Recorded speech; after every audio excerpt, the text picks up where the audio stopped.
Nasa bangong katupad ang isda, busy sa tubig, murag diskarte sa kanto.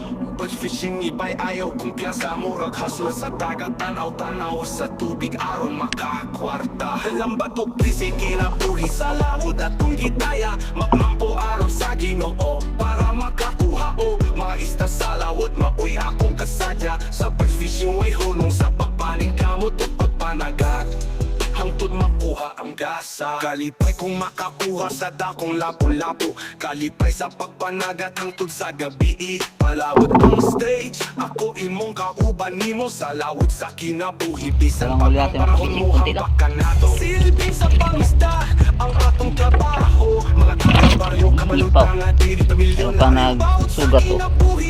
Mabdos ka naman. Ayaw ka wala sa paglaong, bisan pagulan sa ilang.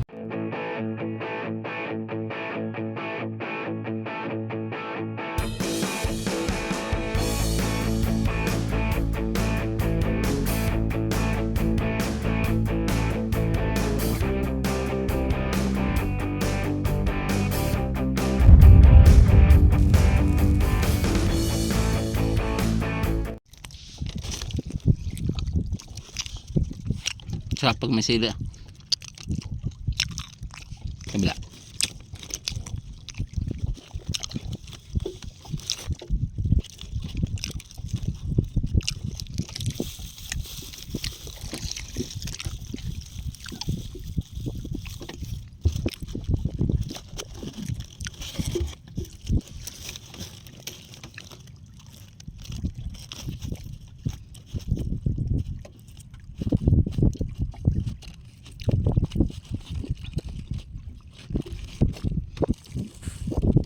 Sige.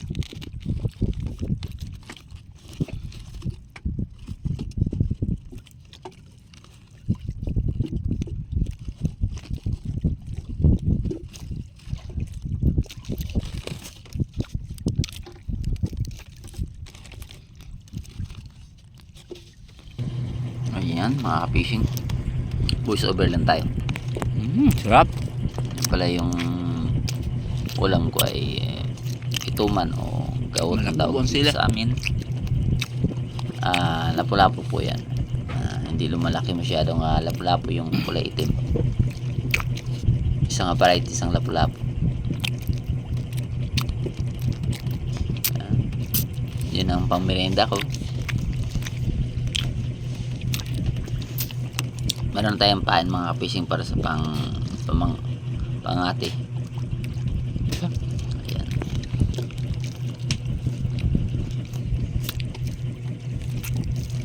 Kaya kumain lang ako, naghintay para sa pag-ariya, paglubog ng araw.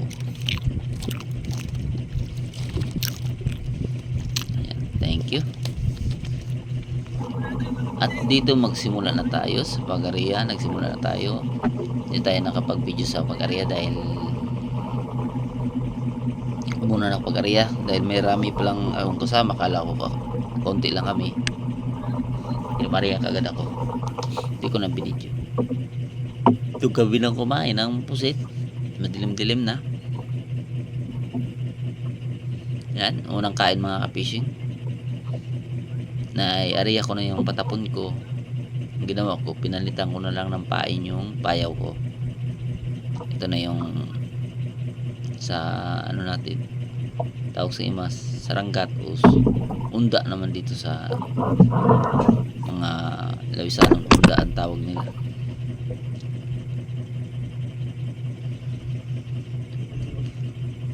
Patapon naman ang sa amin.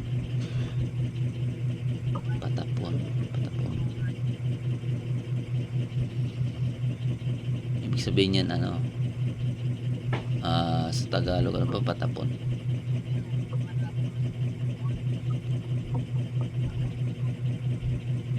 Hindi ko alam din yan eh. Parang palipat sa pusit. Yan. Sumulang huli natin. Let.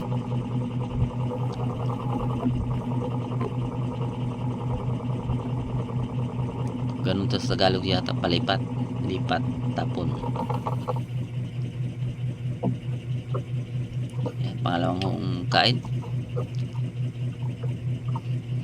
Yan, tingnan nyo. Patay na yung pain ko. Kinain niya ng ulo. Hindi ko na binubuhay yung ilaw mga kapis. Yung minsan kasi na hindi kumakain yung pusit pag bigla magpailaw ako nga nakasintro dun sa kanila sa patapon ko. Yan, inila ko. Kapag mahuli ko na saka ako ng buhayan para naman makita nga maliwanag. Pangit naman manood tayo nga madilim, wala pang kabuhay-buhay yung vlog natin, madilim pa, hindi walang mapuntahan yung mga vlog natin, hindi mag-views. Saka ito lang gabi lang ako ng voice over dahil medyo may kaingayan dito sa amin. Yan, malaki na mga ka-fishing, kalating kilo na yung kumain.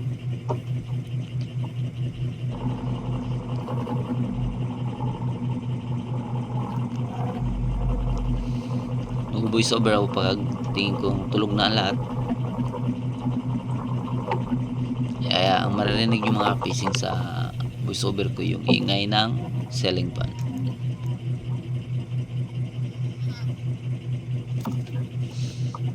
Ayan, patapon ulit.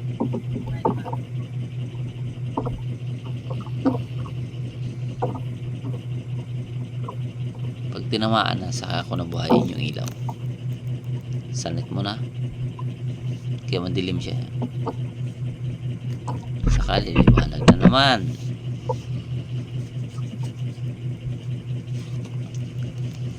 Huli na siya.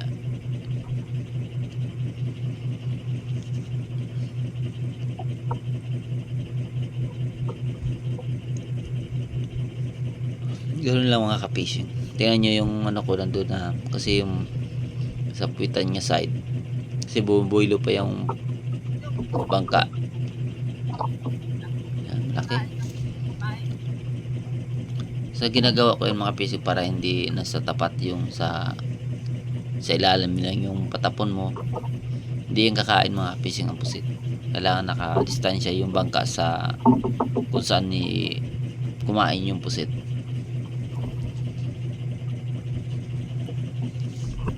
Okay lang magagawa mo yun mga fishing kung sa ilalim lang yung pusit, kung malalim yung dagat.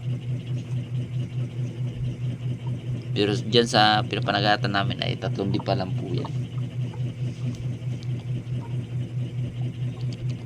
Nasa 4 meters 4 to 5 meters, 4.5 yata, parang ganun.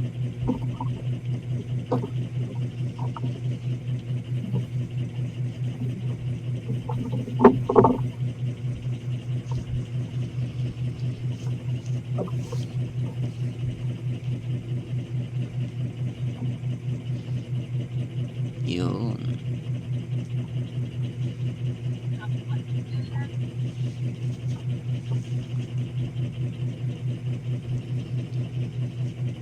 Parang hindi yata tumapon.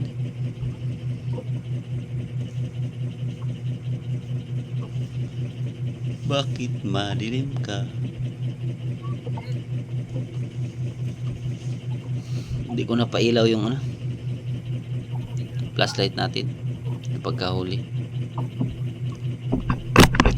Nakalimutan kumbaga. Kasi sobrang liit lang kasi yung huli. Kalating gramo lang yata.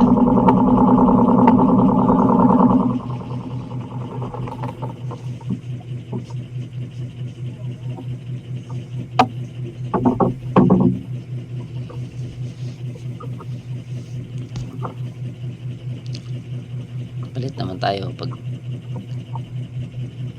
pinapalitan kagad natin ng pain para hindi na nalalayo. Pag may kasama kakain ulit. Minsan kasi ang pusit hindi yan nag-iisa pag kumakain, 1, 2, 3 minsan.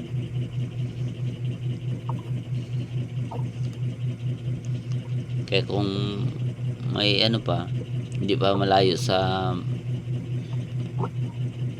nila, distansya sa mga ibang payaw, hinahagis ko ulit ng may pain. Kasi kung may kasama, hindi kakain siya ulit doon sa hinagis mo. Yan naman ulit.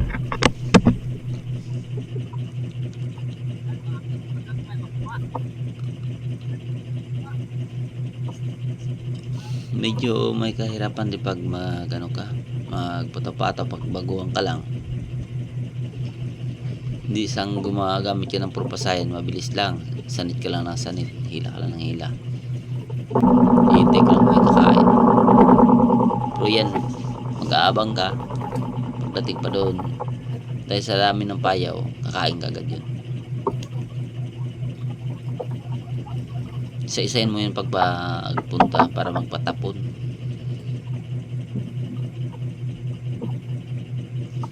Pagpalipat sa pusit sa kabilang mayroong sima na, sa kapatay na yung bain. Yes, buhay na, nandiyan na.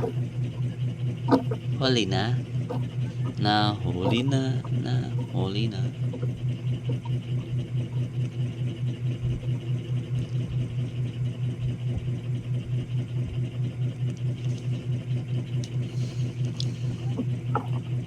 Ayun oh.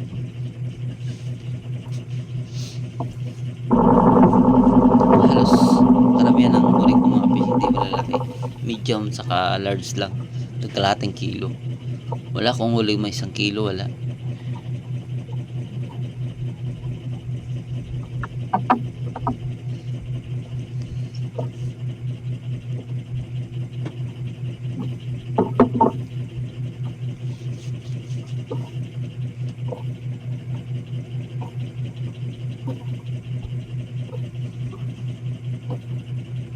Yan na. Ayun. Kumain.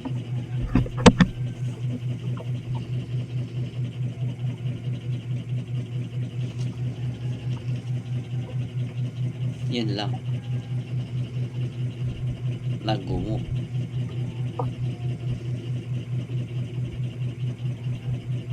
Nako. Yun lang nangyari. Dahil sa pag ariya kong nagbuhol. Bulbul kasi siya. Nariya ko lang. Yung pagsanit ko, humugot. Sumikip yung ng tansi kaya ginamitan na natin ang pinagbabawal na teknik para matanggal yung pagkabuhol.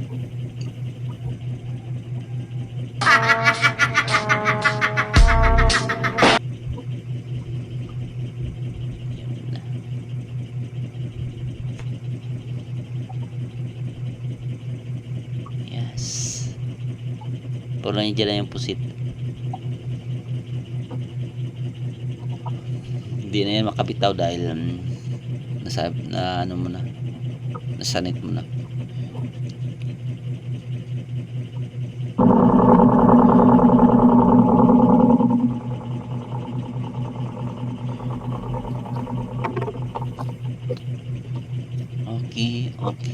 Okay. Ligit. Minsan naman ganyan ginagawa ko mga fishing.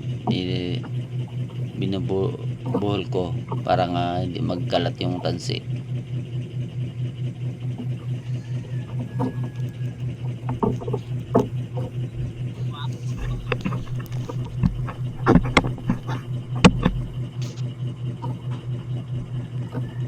Huli naman siya.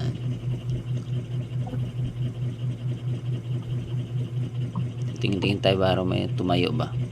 Minsan kapag tinatayo nyo, umaangat yung pusit pa taas, hindi mo na makita kung hindi na aangat yung payaw dahil umahaw na pa itaas yung pusit. Yun minsan nga di mabantayan, ubos na yung pain mo. Kasi yung pusit pag kumakain minsan lumulutang.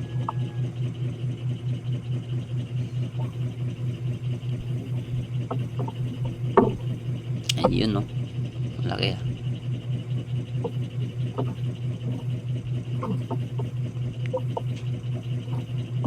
Malaki siya.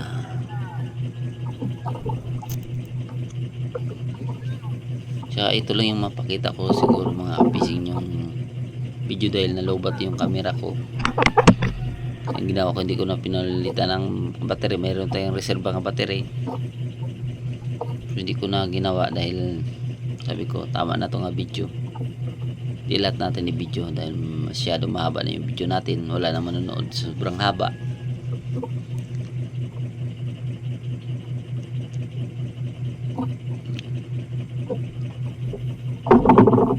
Ayan o.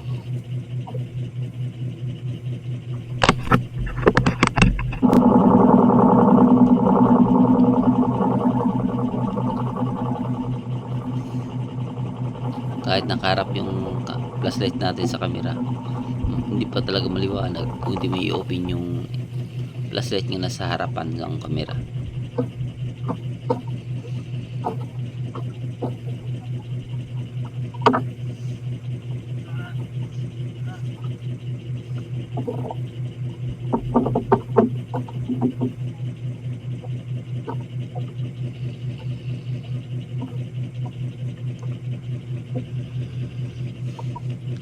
Yes. Pinapakain ko pa ng gusto bago ko sanit dahil talagang di sila makawala.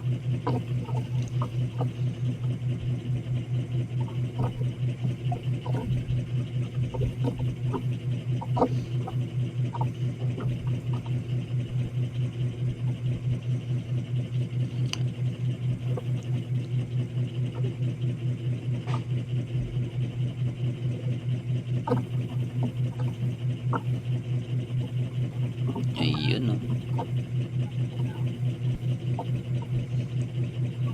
Wow, ganda. Mata mga video. Ayan, hanggang dito lang video ko sa paghuli. Ito lang huli natin mga kapising, konti lang. Mati na tayo sa tabi. Umuwi na tayo.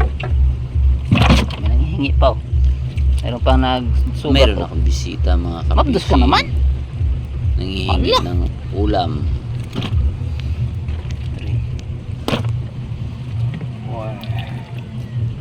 Yan. Ang ginagawa niyan, kumukuha lang siya ng ulam dyan pag umalis na ako dyan sa mga paing ko. Kumukuha yan, kumakain. Ah! 19 kabilog. Ang atang patimba. Patimbang ko, iniiwan ko lang yung bangka na Yan na yan. nandiyan na siya. Ano na yan? Papasok para kumain, kumuha Magandang ng laban isda na. para kainin niya. Nahayaan ko lang Ay, naman magandang ilan laban. naman makain yan. 19 ko po. Nasa 5 kilos. Kaya sanayin niya nandiyan pumunta pag nandiyan ako. Bigay natin 4. Okay. Kabok. Ayan, nagpatimbang na tayo. Minus pa anong wala. Tabaga. Akala ko nga wala akong XL eh. Meron pala yan. Matagkalahating kilo lang.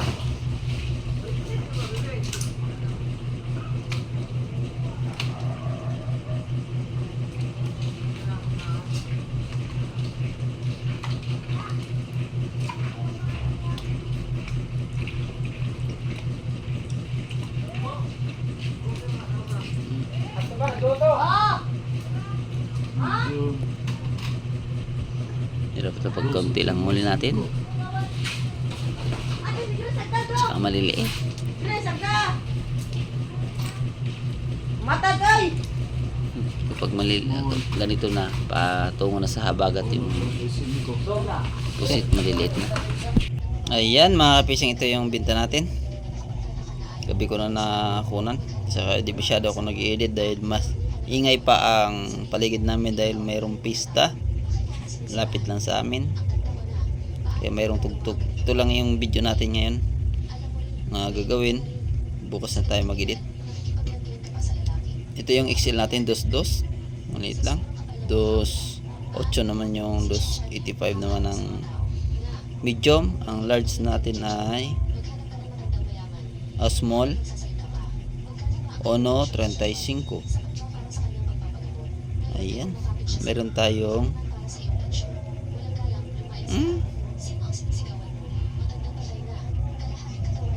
6 kilos. Meron tayong 6 kilos mga ka-fishing. Mayroon tayong 2,096.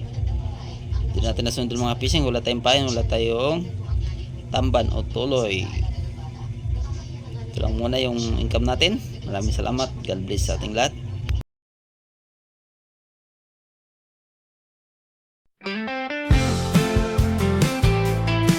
Fire fishing, fire fishing.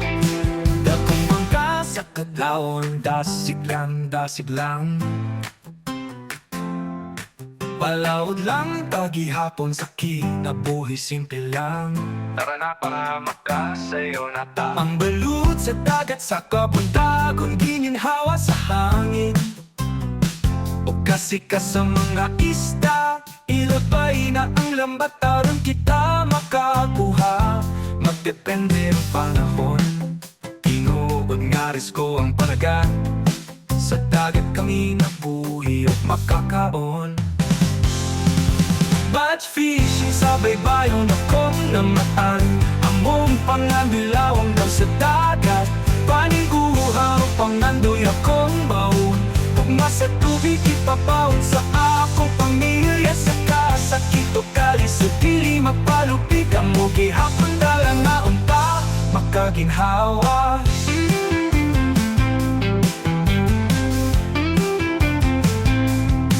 Mananakap nga magpabilin malaumon, sa init tukulan siglang gihapon. Pili mo takas sa pagpaning kamot, mahimong ligon sa paglabong maoy akong gisaligan. Ayaw kahadlok o padayon ra, batch fishing kisaligan sa pamilya. Sa kahayag sa langit makita ra, mga isda makuha magpakitang pusit pataw-taw. Sa laot tara ari ba na, panumpa sa pamilya makalampos ra. Batch fishing sa baybayon akong namaan. Among panganilawang daw sa dagat, paniuhaw pangandoy akong baon.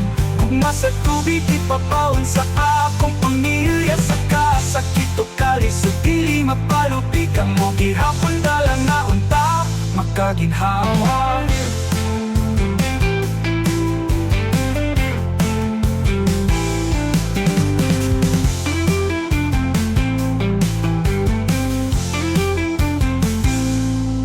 Batch fishing sa baybayon akong namatan.